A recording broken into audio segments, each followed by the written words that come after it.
I think President Trump showed last night that he is the courageous, defiant, and fearless leader that this country needs. That he won't stop fighting for us, that he won't stop fighting to put this country on the right path to secure our border, to restore our economy, and to get America's cities to be safer. And bring the peace through strength that we saw when he was in office once again. I think that this only unifies Republicans further, and not just Republicans, but independents and yes, Democrats who support President Trump and recognize that he's the leader we need at this moment. And I think we're going to go into the convention united and just thankful that our nominee is alive today, and that this was a failed assassination attempt, that he is going to continue to fight and be the courageous and fearless leader that we know he is and that this country needs. It's shocking, it's disturbing, it is something that should be condemned by Americans all across the country. Um, I'm so thankful that the president is alive today.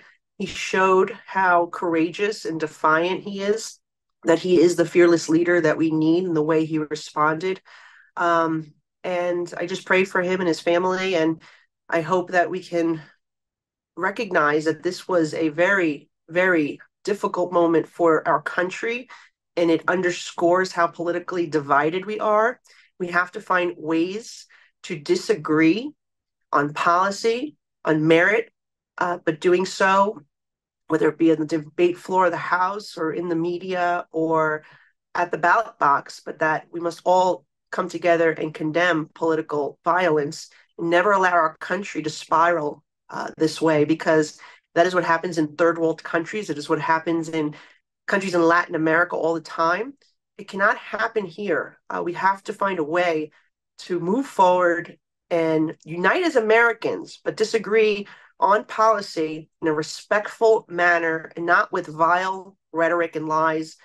The way that they've disparaged President Trump over the last 9 years has just been unfortunate.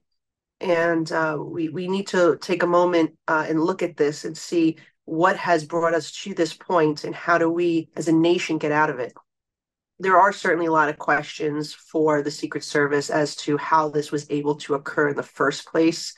There should not have been a shooter who had access to a building next door to this venue where the former president, current candidate, was speaking. Seems that there was certainly some type of security failure there.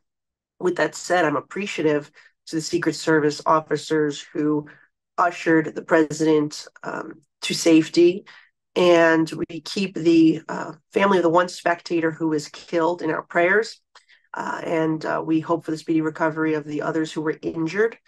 I think that there's going to be a lot of answers that we, as members of Congress and supporters of President Trump, and just as Americans, want, and that will only come in time. We're still waiting for more information, but those answers will come in time.